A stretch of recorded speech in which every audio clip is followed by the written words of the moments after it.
Jay, when you were thinking about, moving from South Carolina to Las Vegas, South Carolina where you were very well established and, moved to a place where moved to unfamiliar territory, what were some of your fears as you were walking through that journey?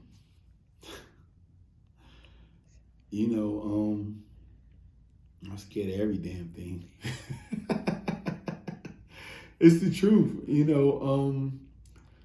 Being a full-time entrepreneur, it's not like I had my job who was paying for me to go to another place, picking up and grabbing, getting all my belongings from my home and bringing it to the other place, flying me back and forth and doing all that other stuff. It was essentially me understanding that I'm in a good and more so probably I would call a great space, but I want greater.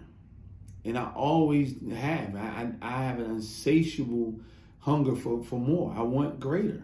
I want to go as far as I can go in this life.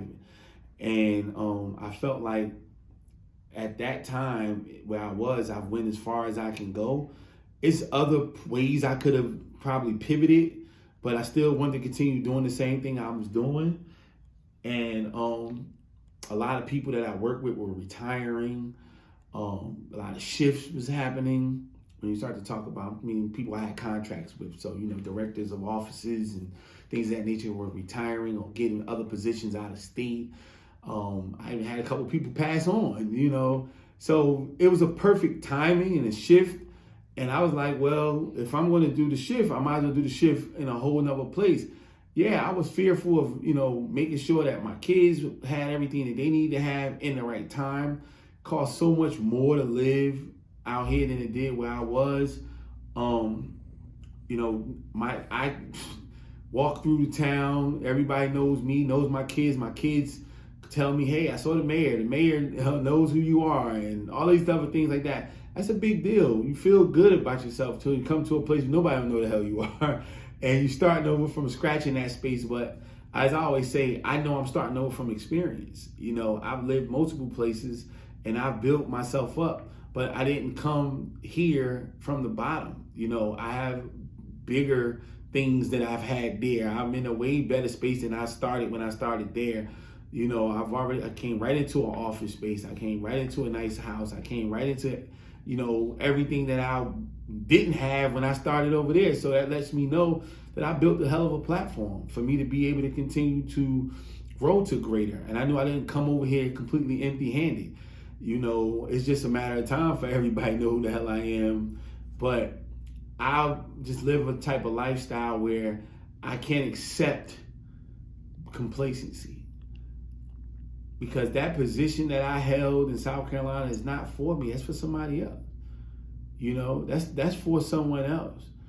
And I wanted to gracefully make sure that those people are having fun and enjoying it, because there's a position here for me that I'm establishing.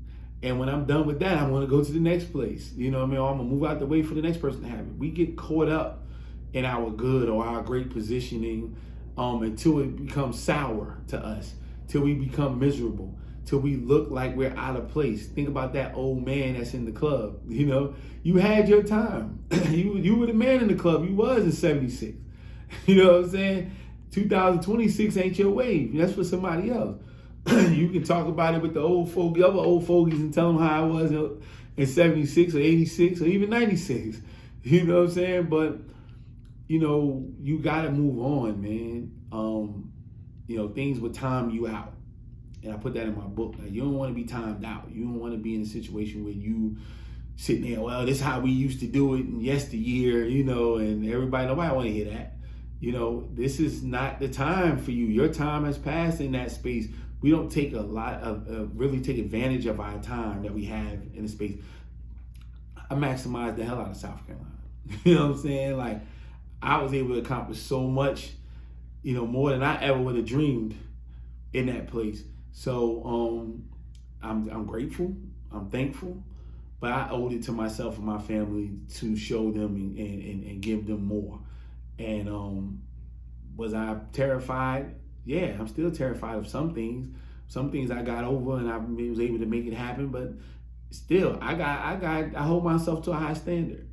And I have a high bar set for myself. So I got a lot of work to do, but I'm up to the challenge.